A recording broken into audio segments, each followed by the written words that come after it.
Hey, good morning, folks. Yeah, we got morning for about 15 more minutes or so here.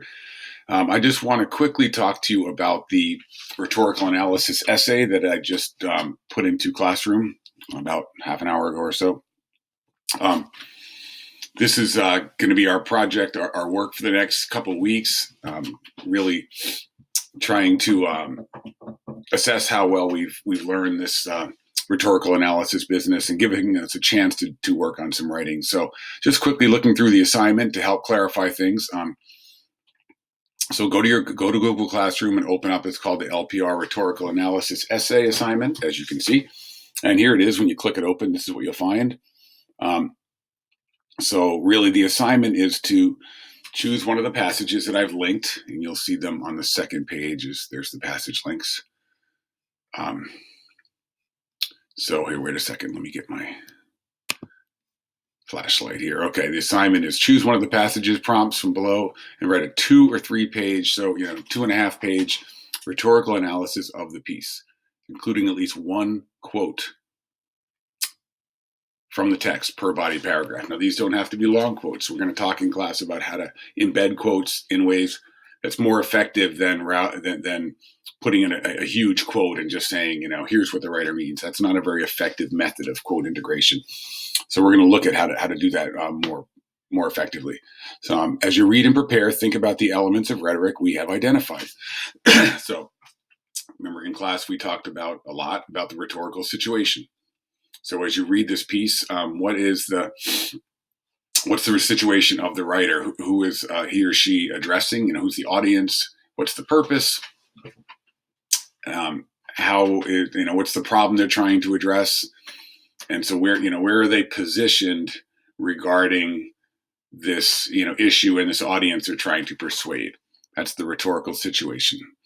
And then of course the body of the essay will be mostly around examining how the writer uses the rhetorical devices in the triangle, how they use pathos, logos, ethos, some combination of all three in order to effectively address the rhetorical situation.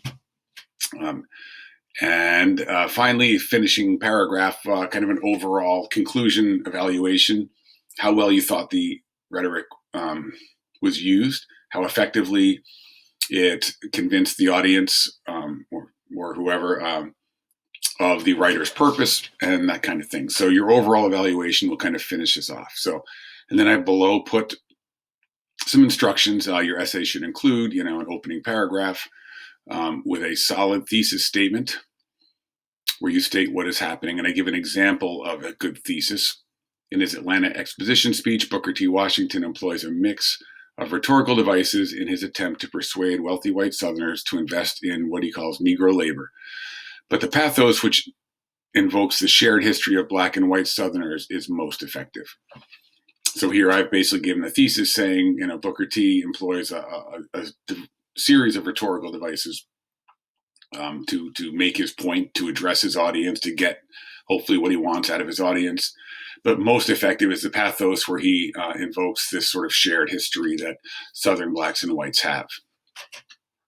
So that's what a good thesis might look like. And then you want about 3 body paragraphs or so, can be 4, can be 5, that examine the rhetoric more precisely.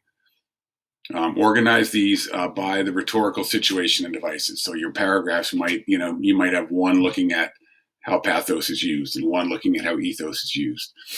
You don't have to do it that way, but that's a good organizing technique. And then a conclusive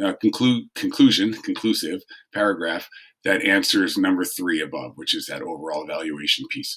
How do you think, finish by kind of a broad look at how you think it went, what worked and didn't work, what advice might you suggest for improving if you got to talk to the author.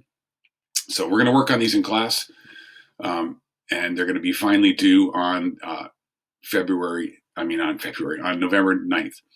And finally, before they shut me down, we have the 3 links. So one is the letter from Gandhi that we started reading in class. Another one is a speech by Margaret Thatcher for Ronald Reagan's funeral. It's interesting. And third is a piece about influenza. So read through these, see what you like about them, and we'll talk about them in class. Okay,